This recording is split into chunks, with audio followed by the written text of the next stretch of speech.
Solusi apa yang harus dilakukan jika haidnya seorang wanita tidak kunjung berhenti selama ia melaksanakan umroh? Kalau wanita terlanjur haid, sudah haid, maka ada disiasati dari cara memahami haidnya.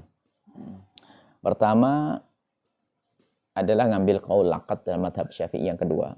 Dan itu madhab Imam Malik. Laqat itu adalah apakah kira-kira ada jeda di antara zaman haidnya, waktu haidnya itu ada jeda terputus darah. Jika ada jeda terputus darah, misalnya biasanya dalam setiap hari itu kering, darah itu nggak ada darah tuh habis asar sampai maghrib.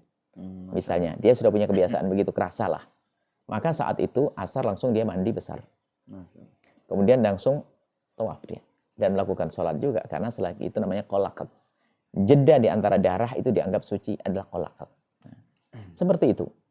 Kemudian jika ternyata, waduh, ini terus ngerembes nggak berhenti-berhenti. Selama sehari, 2 hari, 3 hari. Haji saya cuma 7 hari, umrah saya 7 hari. Kemudian juga haidnya pas, baru masuk langsung haid. Wah, ini kacau nih. Nggak bisa. Maka dalam madhab Syafi'i sangat indah dan mudah. Sudah ikut rombongan, tidak usah pakai tawaf. Cara umrohnya seperti itu. Nggak usah pakai tawaf, nggak usah pakai sa'i. Sebab sa'i harus pakai tawaf. Dia langsung pulang saja. Kemudian nanti tahallul di mana? Tahallulnya di tempat yang sudah dia itu adalah nggak mungkin lagi untuk tawaf. Misalnya sudah pesawat, sudah di bandara, sudah di tiket di oke dan sebagainya. Baru saat itu tahallul di sana. Jadi tahallul dia tanpa harus melaksanakan tawaf. Dan dia sudah mendapatkan pahala utuh. Dan memang begitu cara umrohnya dia. Tidak perlu memaksakan. Ada pendapat dinukil dari madhab Abu Hanifah, misalnya dari Imam Muhammad bin Abu Hanifah. Tapi dengan catatan harus menyembelih 1 onta, atau Hambali ada 1 kambing. Tapi permasalahan ini bukan sekedar dia tawaf dalam keadaan haid saja. Tapi kalau sudah tawaf kan mengitari Ka'bah. Taraddud, mundar-mandir seperti al-muqtu fil masjid, seperti orang diam di dalam masjid, dan itu juga dilarang. Artinya memang larangannya double larangan di sini, bukan sekedar larangan tawafnya saja. Akan tetapi bagi orang haid larangan dia untuk berada di dalam masjid. Sebab al-muqtu tidak boleh diam di masjid, bukan sekedar lewat. Sebab lewat yang mundar-mandir namanya al-muqtu. Lewat saja nggak apa-apa. Perempuan melewati Masjidil Haram, masjid manapun lewat, murur. Tapi nggak boleh al-muqtu diam. Sementara ulama mengatakan mundar-mandir sama dengan diam. Makanya lebih aman adalah madhab Imam Syafi'i, hanya yang perlu dihadirkan pemahaman. Anda tidak usah kecewa, intinya kan pahala. Aduh, saya nggak tahu dan sebagainya. Pahalamu utuh kok. Tahallul nanti. Ulama mengatakan tahallul ini seperti orang muhsor. Muhsor ini orang telanjur niat umrah seperti baginda Nabi waktu Hudaybiyah. Itu waktu Nabi mau masuk nggak boleh. Maka tahallul Nabi karena muhsor. Muhsor itu adalah terhalang dari menyempurnakan umrah. Untuk keguguran kewajibannya itu gimana? Kewajiban haji. Tidak wajib diqadha, jelas kami begitu. Tidak wajib, selesai. Tidak wajib. Umrah. Sama, selesai. Haji. Karena wukufnya sudah selesai. Maka tidak perlu mengqadha.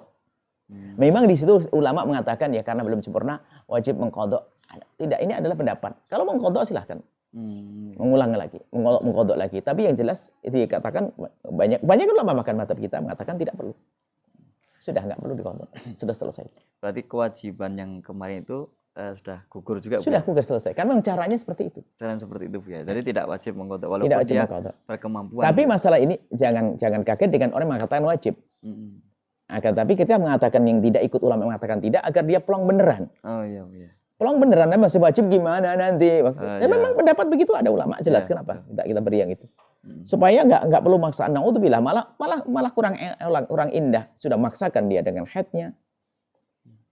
Berarti dia mundar-mandir di Masjidil Haram. Kemudian tawaf dalam keadaan tidak suci. Kan dua double kesalahan di situ. Harus bayar. Biarpun ada pendapat madhab Abu Hanifah nyembelih 1 onta. Wah, 1 onta berapa puluh juta itu buat umroh lagi itu. Oh iya. Kemudian kambing juga dan sebagainya belum tentu orang mampu. Ini sudah enak, tinggal permasalahannya itu perasaan orang itu. Kalau orang ikhlas tulus nggak akan bingung perasaan-perasaan semacam itu. Karena yang diridu adalah pahala dari Allah. Pahala dari Allah Subhanahu wa taala dan sudah didapatkan, Bu ya. Baik, Bu ya, ada pertanyaan lagi, Bu ya. Apakah wanita yang sudah haid sebelum ihram boleh untuk tidak niat ihram saat memasuki Makkah? Tidak boleh, harus niat ihram. Harus niat biar haid. Ada suatu rombongan tidak ngerti, tidak tahu siapa pembimbingnya. Kamu tidak usah niat karena dalam keadaan haid. Enggak, ihram boleh dalam keadaan haid. Malah kalau dia niat ihram di mikotnya nanti kena kambing. Oh iya. Yang nggak boleh tawaf dalam keadaan haid. Haram Anda haid, satu rombongan, satu pesawat haid semuanya, tetap aku niat umrah di alam-alam. Selesai. Ya, tetap seperti itu. Baik. Sahabat Al-Bahjah TV, setelah menyaksikan video ini, jangan lupa bersolawat kepada baginda Nabi Muhammad. Shollu ala Nabi Muhammad. Allahumma sholli alaihi wa ala alihi wa sahbihi.